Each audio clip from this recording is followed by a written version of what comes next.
We're going to look at some angle relationship vocab words. First, we have vertical angles. That is when you have two intersecting lines, the angles that are across from each other. So for this example, you could have 2 and 4 are vertical angles, or 1 and 3.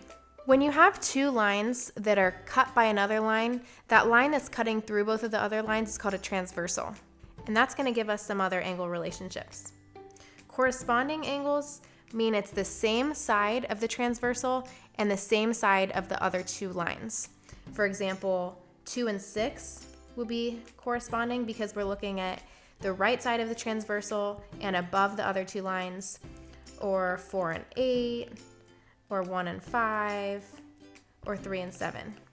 It's easy to get all these vocab terms mixed up.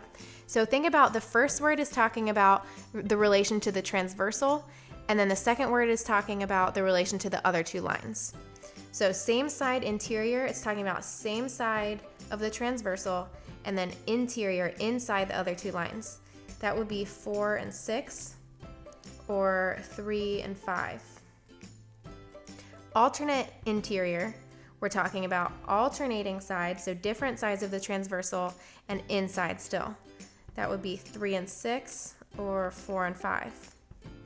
And then there's alternate exterior, alternating sides of the transversal but outside of the other two lines, like 1 and 8, or 2 and 7.